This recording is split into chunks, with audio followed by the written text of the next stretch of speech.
Corey, great to meet you. Hey, very nice meeting you, Chris. Tell me, how has life been for you over these last few months? Life is great. I can't really complain all too much, man. I'd say I have a third baby on the way. Which should be due. Congratulations. Thank you. And so I'm getting to spend time with my kids and stuff like that. I have some content coming out. Hopefully that my creative juices I've got going that I'll be releasing here soon. And it's just a very fun time in life for me. I feel like there's a lot of good opportunities coming up here in the next future. So life is good, man. I can't complain all that much. This is impressive artwork behind you, by the way. What are we looking at Thank here? you. Thank you. That's my 4-year-old's artwork right there. Yeah. This is funny because if you told me that this was like, from some famous artist, I'd be like, of course it is. Yeah.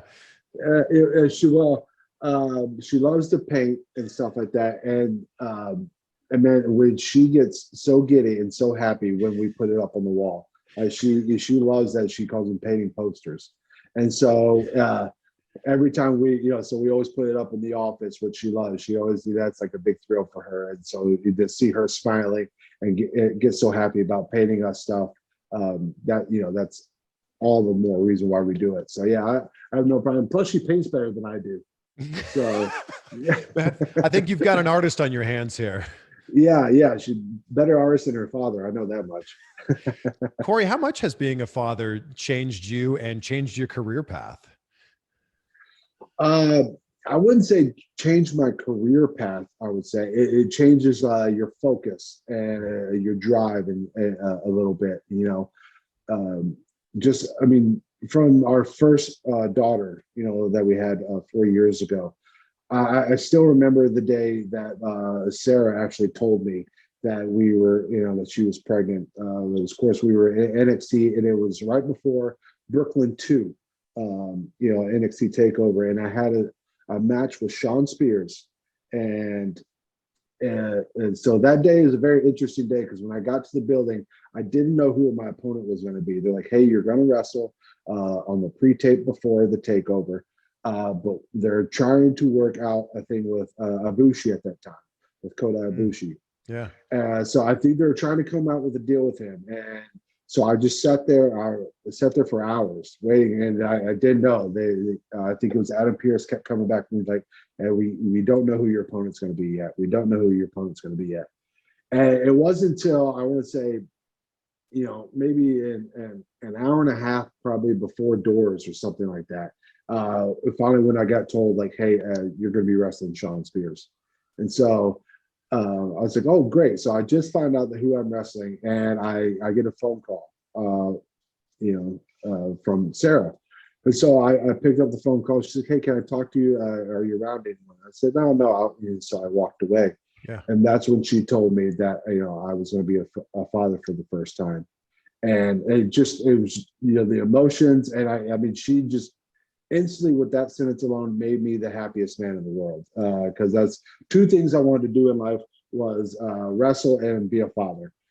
And so, so when that happened, I was just, I was overwhelmed and stuff like that. And I felt bad because she was in Orlando alone, and when she had, when she found out that she was pregnant. So I just felt like, oh man, I should have been there and stuff like that. But man, when I got that news, it switched my focus to where, I've always prided myself on work, on, try to put in the best product I can out there for myself and what's best for the match. But that night I was just driven to be like, I want to go out there and I just want to steal the show. And I want to just like show everyone like what, Wesley Blake, was all about. And I couldn't have done it without Shawn. He was excellent. I loved working with him. I worked with him on, several different occasions, on live events.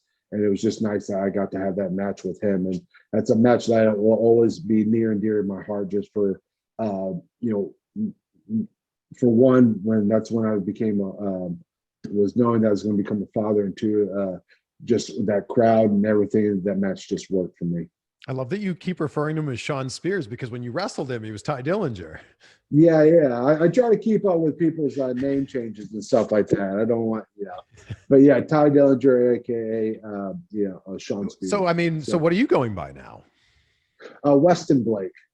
So Weston Blake, yeah. When I was going through NXT the first time, I pitched a bunch of names, and I was always told, and I always felt best like if you have a name that you can connect with. Yeah. And Blake, which is, I have an older brother named Blake, so that was a big driving factor. And most of my life, people have called me Weston, which is my last name, Weston. Yeah. So I've been called West or Weston. So when I gave him my first list of NXT names, Wesley Blake was the winner. They had like 3 or 4 on there, but I can't remember. They weren't that good. You say that the 2 goals for you were to become a father and to become a pro wrestler. I mean, you've checked both of those off. I'm curious, as a kid who grows up in Texas playing football, is the goal also not to play pro football? Because I mean, everybody knows what that lifestyle is like in Texas. Yeah, very well. Like that's in high school football there. It's very much. I come from a small town in Texas, and so it was very much. I mean, that Friday night football game is just as big as a Sunday night Dallas Cowboys game. There in Texas. I mean, a lot of, for a small school, we had our bleachers were always filled. With thousands of people just to watch this game. So it helped me transition over to wrestling.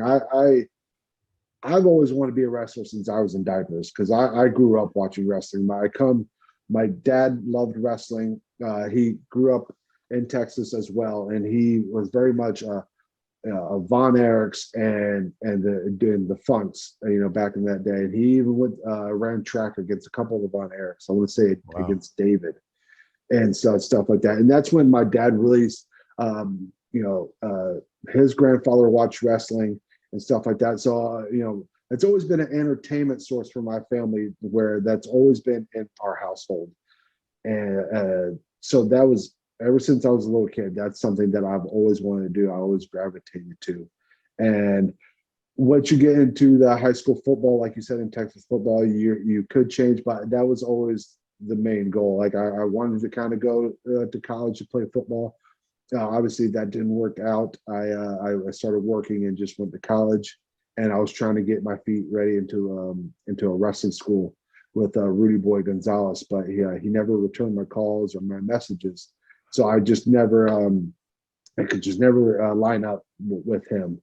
And then eventually I got in touch with Dory Funk Jr., and that's where I went to go get trained. If movies or TV shows about Texas high school football have taught us anything, Varsity Blues, Friday Night Lights, you're a rock star when you play football in high school. Did you feel that? Right. Yeah, it was very, very much so, on a much smaller scale. Because, I mean, anywhere you go, people knew you in that small town. I mean, you could go to breakfast or whatever. It was very much, if you go to the gas station, the gas attendant would say, "Hey, great game. What do you think of this next coming week?" And, like, what are your future plans and that type of stuff. So it was very much like the all eyes kind of on you type thing, or the football team, And so, but I think that it just helped me, as I get older in life and stuff like that. And when you start like transitioning through parts of your life, it really does help with the fact that, like, man, after Friday night, you go to the Saturday paper and, you look for your name and look for your stats and stuff like that to kind of see, and, people praise you. And so you always wanted to honor the school. You always want to honor yourself and stuff like that. And I think that's a thing that you kind of want to do in wrestling as well. When you wrestle, you want to honor all the people that taught you stuff. Of course, I got the Funk name. That I want to honor and that I want to carry throughout my career as well.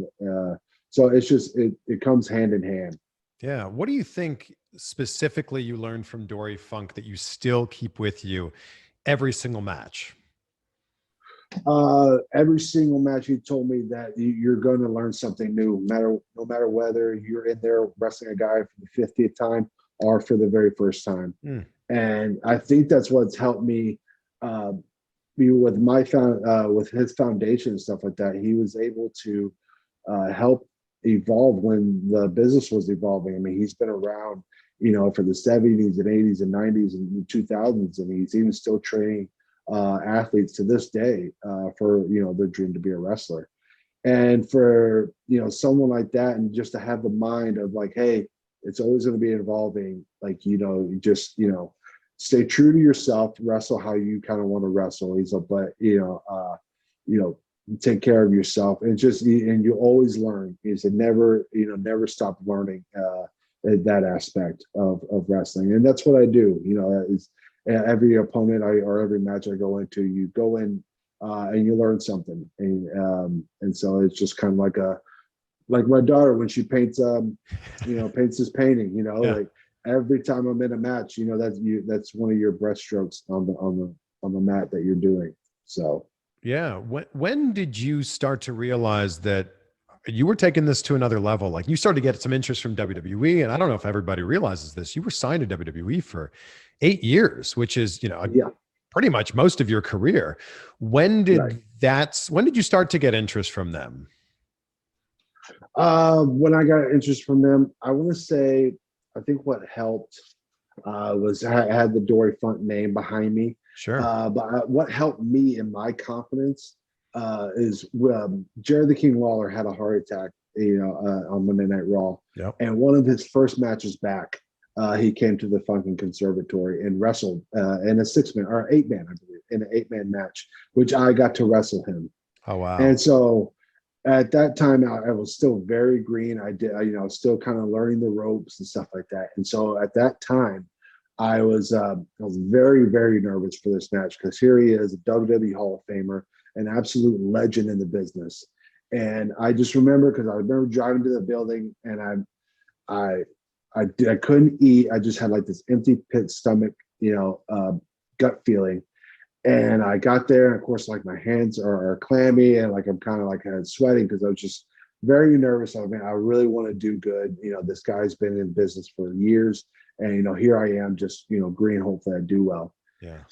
And when I talked to him, when he got to the building, and he talked to me and a couple of the other athletes, he had such a confidence and just a calm aspect about him that gave me confidence. That he talked to us. I mean, he traded stories. He told us about what it was like when he was getting in the business, and just the way that he talked to us, and then the way he cracked jokes, and the way the confidence that exuded him gave me confidence. Like when I went out there to wrestle him that night, I felt like I've wrestled him for 5 years. Because that's the kind of confidence that he just like gave me without even trying. It was just like something that he exuded, like the professionalism.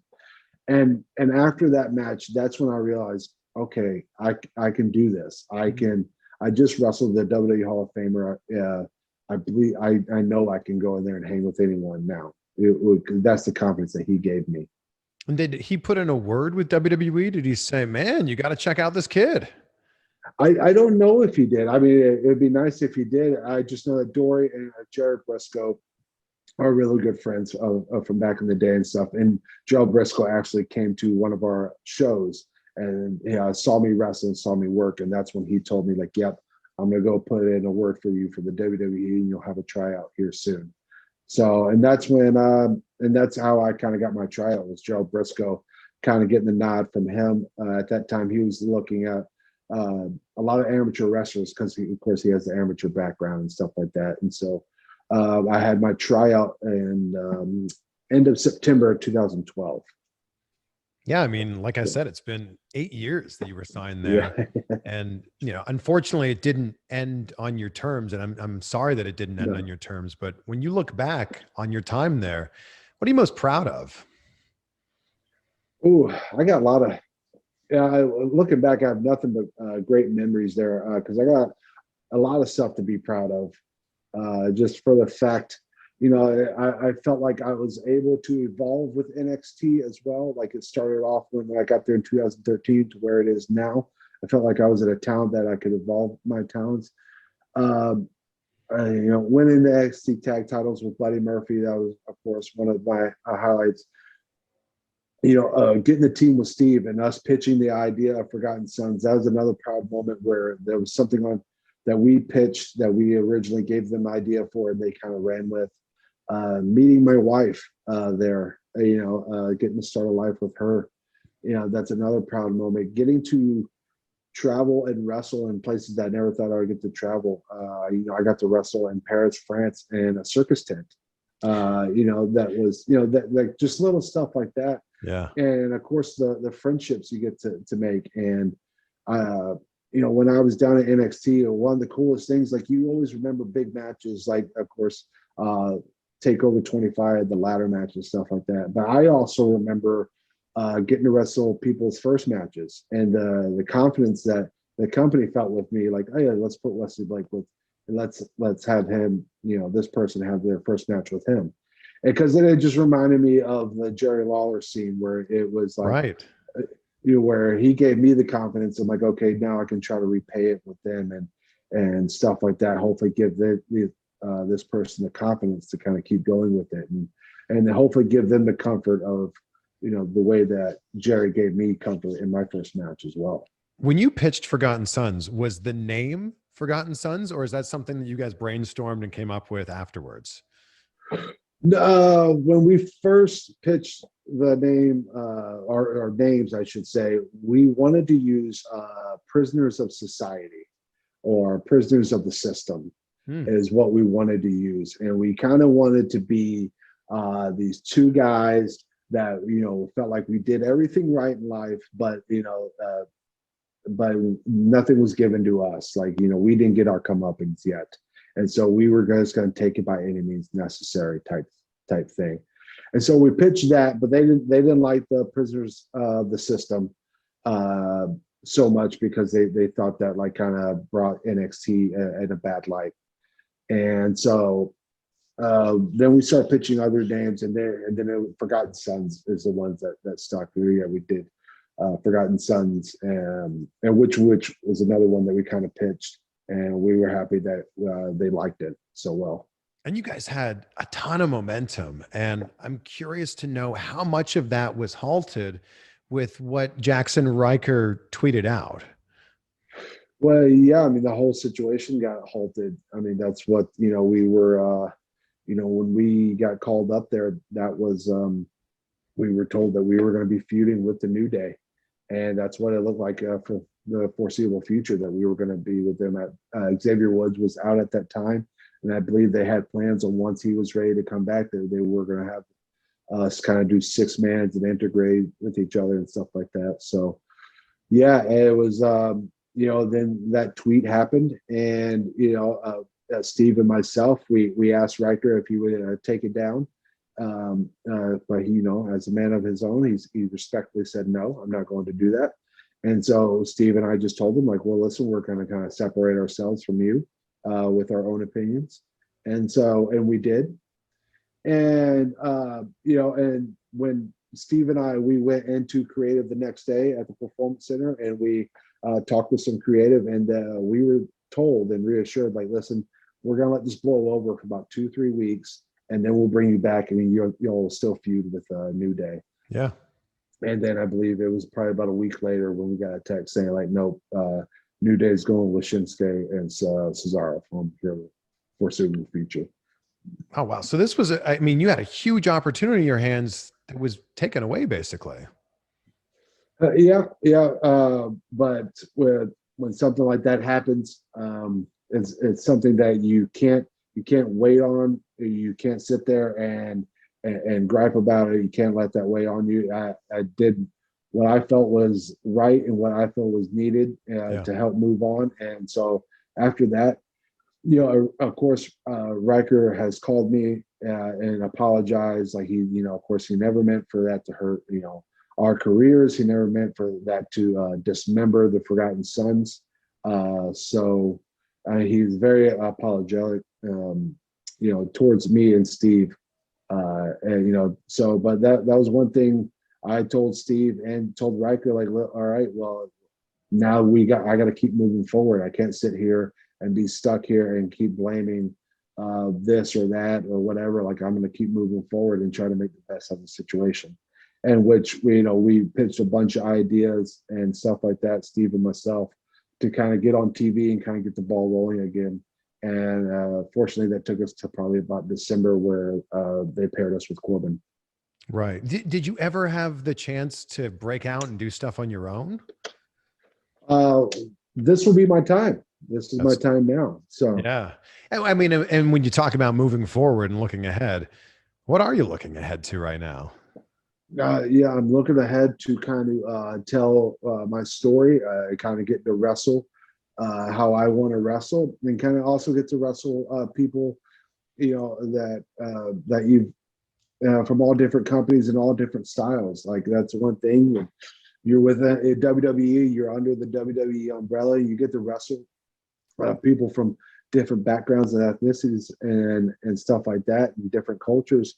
But now I get to go out and I get to wrestle in front of, different crowds. And they're not necessarily a WWE crowd anymore. They're going to be a more hardcore crowd or whatever. It's just very exciting for me to get to do that and to kind of get to these experiences and hopefully get to work with these talented people across the globe in order to get to wrestle, to help me elevate myself as well as a performer, and hopefully, like I said, get my story out there and kind of get just my craftsmanship up to a level that I would like. I mean, that day's coming up when you can, when your many days are up and you can be back in a ring. So it's in July, right? Then we could expect to see you back in a ring. July 15th will be the last day of my 90 days, and then we'll start hitting the ground running from there. And so that's hopefully I can bring value to companies that see value in me, and then hopefully, like I said, I can elevate myself, which will help elevate the company as well. Well, I mean, now you have an endless amount of options of people you could wrestle. So who's at the top of this list? Oh man, that's always tough for me, just because there's so many talented people out there. I mean, but these are like dream matches for you. Yeah. It's endless. Because you have, I mean, if you just look at rosters all across, you have the AEW has a great talented field roster, but you have Impact, you have ROH, you have MLW, you have New Japan, you have Noah, you have all these, stacked rosters with all sorts of experiences, that you just, you makes me giddy of wanting to get to wrestle these kind of people and wrestle with these rosters and kind of get to learn from these people. And that's very exciting for me. I mean, it's exciting for us too, to be able to see, where you'll land or who you'll wrestle once you are able to work again. Yeah. You mentioned your wife, Sarah, and I want to just give some context here for everybody who might not know. She was one of the last winners of Tough Enough. She was. Yep, she was. So you met her as a result of her winning Tough Enough and then being at the Performance Center? Yep. And so that's where we met. Kind of a little bit of a backstory with that. So, but when Tough Enough was coming out, and I used to go over to another town's apartment, and we used to watch it raw and stuff like that. It was me and a couple buddies, and I'll never forget when they released the last these are the 11 Tough Enough people. Yeah. And when Sarah came across the screen, I sat there and I told the guys, I said, I don't know what it is about her. I said, but I think she's the most beautiful woman I've ever laid my eyes on. And and so it was just crazy, because I said that, of course that was before even the show was, a thing. It was just here are the 11 people. Yeah. And so and then it just by fate, she ends up winning it. And that was something that I was, super proud of her, and now knowing her and knowing her story. So I was just so proud of her. You kind of watch that, and there was a couple of times, when you're that beautiful inside and out, it shows through the camera. And I think that's what resonated with the fans. And I think that's what helped her win, of course. And because there's a couple times where she could have got voted off, but the fans nope, we wanted to see her and stuff like that. And it came across to me, and how we started talking was, I don't know if, people may not, but the NXT has an NXT Combine type thing that you see it on the. Well, at that time it was a different name, but we were doing that. We were doing some testing, like in weight room kind of type testing and stuff like that. Well, we did the rower, and of course, I forgot the distance, but I did so much where I ended up throwing up, where I made myself ill. I pushed myself to competing so much where I was throwing up. So I was in the weight room, and the head over a trash can as the girls were coming in to start their competition. So nice. real good look for me. Great first impression. Yeah, great first impression for me to, and so to head over the trash can, throwing up. And then she was so sweet that later on that night, she messaged me through Twitter and said, hey, I hope you're feeling better. And then that's how we started messaging each other. And then the rest took off. I'm fascinated by like the concept of like the butterfly effect and like everything happens for a reason.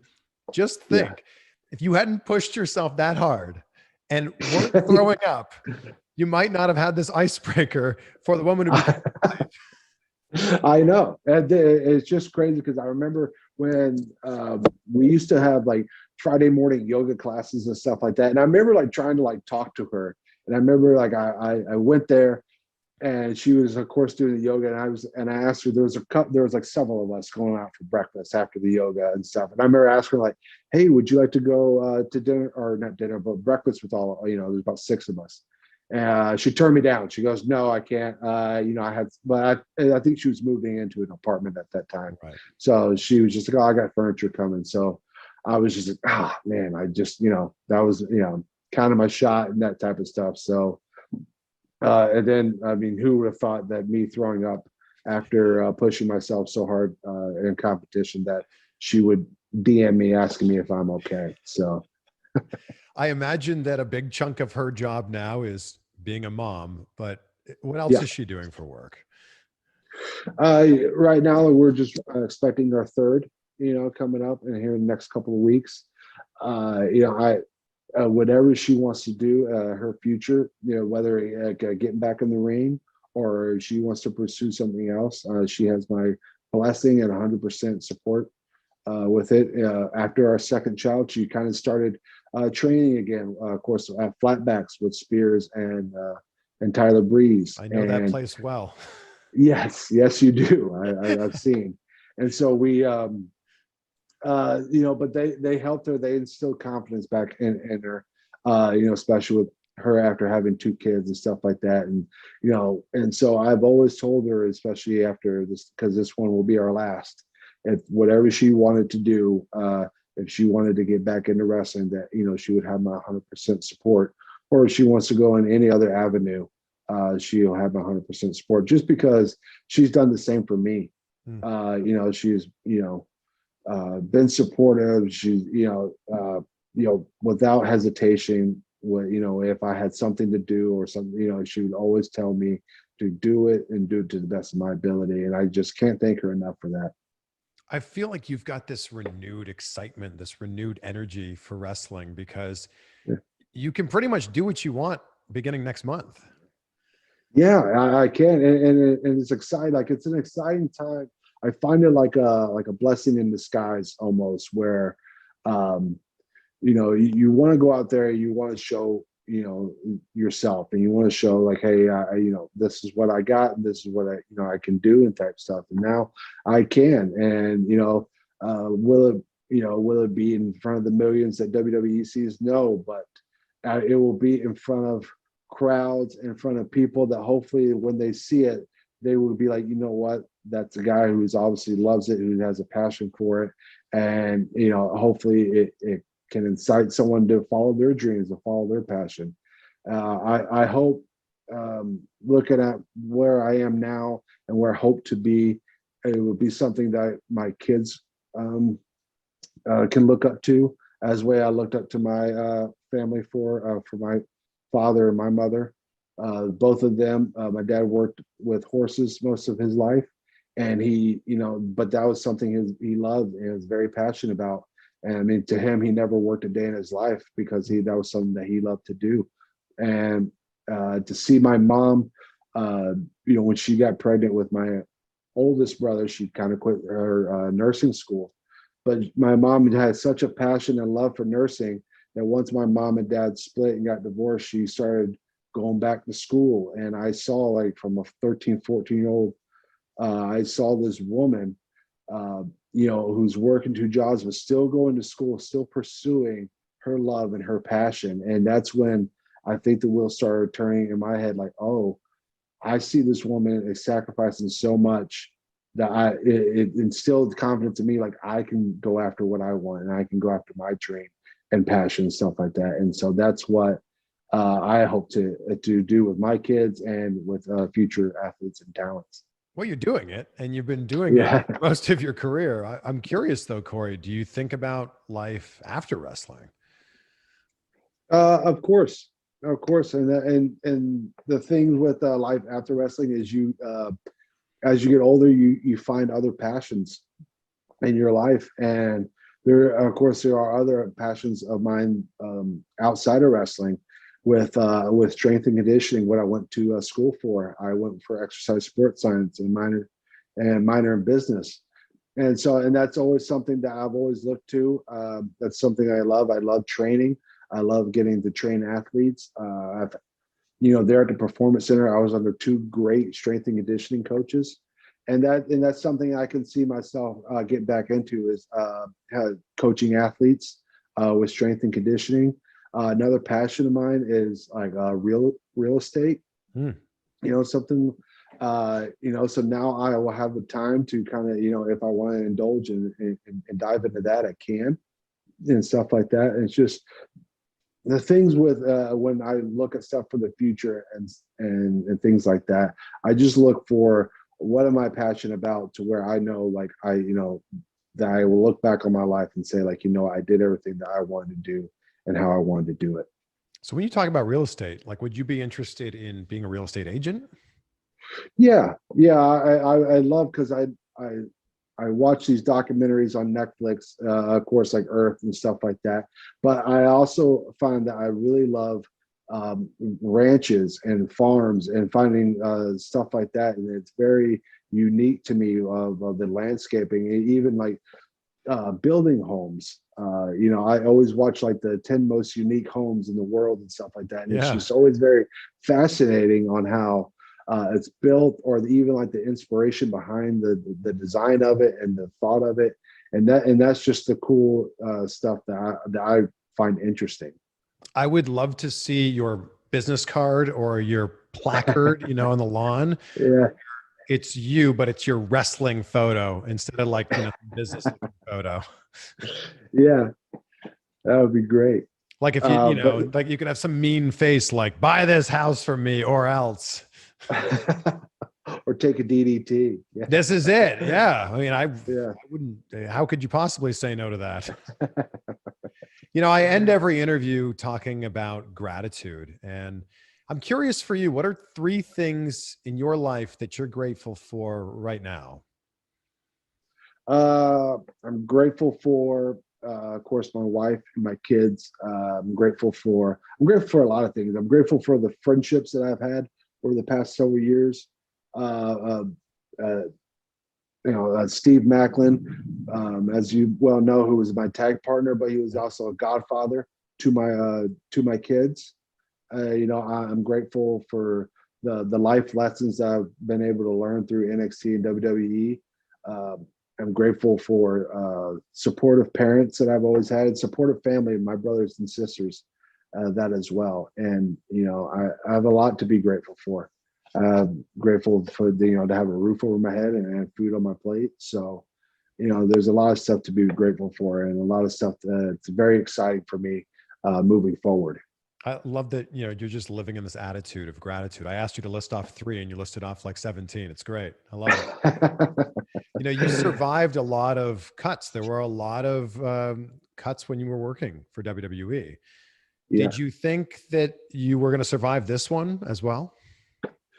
Yeah. I mean, you always do. Like, yes and no. So that was the thing. So when Steve got released, in the back of your head, you're like, oh, I could be next, because I was his tag partner, but that didn't stop me from, when he got released, it made me go like, okay, give them a reason to not release you type, type attitude. So that's what I did. I started pitching stuff. Buddy and myself kind of rekindled, and we started like pitching ideas.